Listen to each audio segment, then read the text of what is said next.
صنعتکار سلطان جہانزیب کچھ اچھی شخصیت کا آدمی نہیں تھا۔ اس کی یہ مشکوک شہرت اگرچہ انٹیلیجنس کی حد تک ہی تھی مگر بہرحال مستند اور تصدیق شدہ تھی، لیکن ثبوت نہ ہونے کی وجہ سے ابھی تک اس پر ہاتھ نہ ڈالا جا سکا۔ وہ بے پناہ اثر و رسوخ کا بھی مالک تھا اور خطرناک بھی تھا۔ اسے ذرا بھی بھنک پڑ جاتی کہ کوئی اس کا پیچھا کر رہا ہے تو وہ اسے خاموشی سے مروا ڈالتا یا پھر ہمیشہ کے لیے غائب۔ پھر ذیشان کی ہی نشاندہی پر وہ مجھے ایک طرف کھڑا نظر آ گیا، کالے کوئلے جیسی سیاہ رنگت، سر بالکل گنجا، دراز قد اور عمر میں اپنے ہونے والے سمتی سیٹھ اصغر جتنا تھا، یعنی 45-50 کے بیچ۔ مجھے جیسے سام سونگ گیا۔ سلطان جہانزیب کے لنگور نما بیٹے کا نام جمشید تھا۔ وہ اس وقت صبا کا دم چھلا بنا نظر آ رہا تھا۔ تھوڑی دیر بعد کیک کاٹنے کی رسم ادا کی گئی اور پھر ساتھ ہی سیٹھ اصغر نے اپنی بیٹی صبا کی جمشید کے ساتھ عنقریب منگنی کا بھی اعلان کر دیا۔ جانے کیوں مجھے یوں لگا جیسے سیٹھ اصغر نے اپنی معصوم اور پری پیکر بیٹی کو سولی چڑھانے کا اعلان کیا ہو۔ میں بے اختیار ایک ٹھنڈی آہ بھر کر رہ گیا۔ تقریب کا اختتام ہوا، ہم لوگ لوٹ آئے۔ جانے کیوں میرا دل اداس سا ہو کر رہ گیا تھا۔ سارے راستے میں خاموش رہا۔ اپنی سرکاری رہائش گاہ پہنچ کر میں نے اماں اور بہن کو اتارا اور جیپ گیراج میں کھڑی کر کے اندر آ گیا۔ سالگرہ کی تقریب میں اچھی خاصی ریفریشمنٹ کر چکے تھے، اس لیے کھانا کھانے کو جی نہیں چاہ رہا تھا۔ میری تو ویسے ہی بھوک اڑ چکی تھی، وہاں بھی میں نے کچھ نہیں کھایا تھا۔ میں اپنے کمرے میں آ کر بستر پر دراز ہو گیا مگر نیند میری آنکھوں سے کوسوں دور تھی۔ بار بار صبا کا معصوم اور سجل چہرہ میرے سامنے آ جاتا۔ میرا بس نہیں چل رہا تھا کہ سیٹھ اصغر یا اس کی بیٹی صبا سے جا کر سلطان جہانزیب کی اصلیت کے بارے میں بتا دوں کہ وہ در حقیقت ایک غدار وطن تھا۔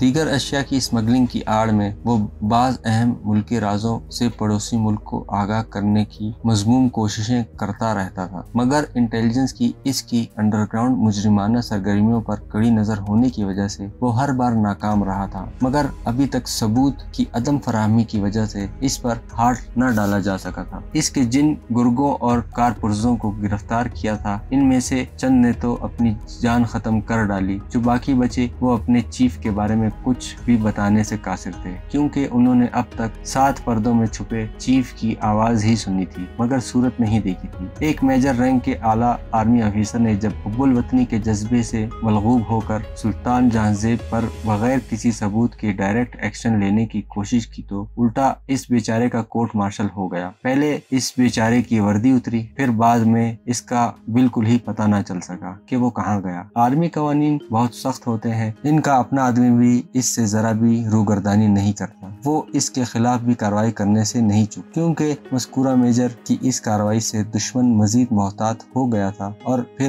آرمی کی بدنامی الگ۔ بہر طور اس کے بعد سے سلطان جہانزیب کی طرف سے دوبارہ کسی ملک دشمن کارروائی کی ذرا بھی بھنک نہ ملی۔ پھر اس دوران کچھ افسران کے تبادلے ہوئے اور یہ بات آئی گئی ہو گئی، مگر بہرحال آرمی انٹیلیجنس کی نظروں میں سلطان جہانزیب کو ریڈ پرسن قرار دے دیا گیا، مگر سول حلقوں کے ساتھ ساتھ اس کی سیاسی شخصیات سے بھی رسائی تھی۔ بہر طور میں نے وہ ساری رات بے چینی سے کروٹیں بدل کر گزار دی۔ اگلے دن میں سیدھا ذیشان کے پاس گیا، وہ گھر پر ہی تھا، وہ بھی میری طرح چھٹیاں منا رہا تھا۔ ہم چونکہ اب افسروں کے رینک میں آ چکے تھے، اس لیے اس بار ہمیں خاصی طویل مدت کی چھٹیاں نصیب ہوئی تھی۔ یار ذیشان، میں سیٹھ اصغر سے ایک ملاقات کرنا چاہتا ہوں، میں نے دبے دبے جوش سے کہا۔ کس سلسلے میں؟ ذیشان نے بغور میرے چہرے کی طرف دیکھ کر پوچھا۔ میں اسے سلطان جہانزیب کی اصلیت کے بارے میں بتانا چاہتا ہوں، میں نے کہا۔